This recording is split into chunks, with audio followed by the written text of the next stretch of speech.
Support, resistance, Fibonacci retracements, FIBS within FIBS. Why do we study multiple time frames before choosing a trade? Regardless of whether we trade from hourly, 4-hour, daily, weekly, or other charts, it's useful to view charts with the same indicators in longer and shorter time frames. The goal of this exercise is to find support and resistance points you wouldn't otherwise see in your main time frame. Once you're aware of these shorter and longer term support and resistance points, you won't be surprised if a trend pauses or reverses because of them. Thus, you'll be warned about trades that aren't as promising as they looked in your main trading time frame. As a rule of thumb, we want to see support and resistance on charts with a time frame about 5 times shorter and longer than we normally use.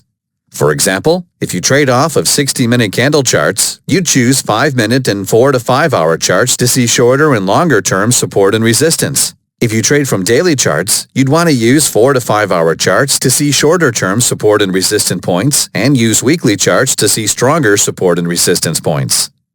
If this sounds confusing, look at a good illustration using FIBS of how shorter-term support and resistance points lurk within longer time frames.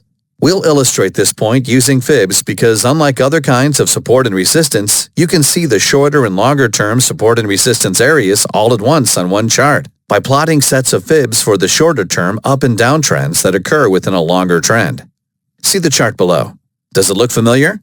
It's really the same one we saw in our previous lessons, figure 4.13. The difference between the two is that with this graph, we have plotted 2 sets of FIBS, one based on both the longer-term downtrend on the left, long yellow fib lines, that we saw in our previous graphs, 4.13 and 4.14, and on the shorter-term uptrend on the right, shorter blue fib lines that we saw in 4.14.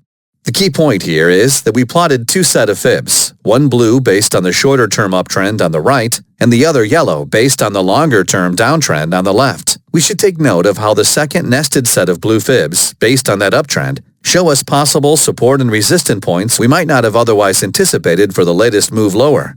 We should also take notice of how well those blue FIBS indeed predicted where the latest move lower would pause or reverse. We'll cover the use of multiple time frames later when we show sample trades and trade simulations. For now, it is important to understand that it's a good idea to check the location of support and resistance points in shorter and longer time frames.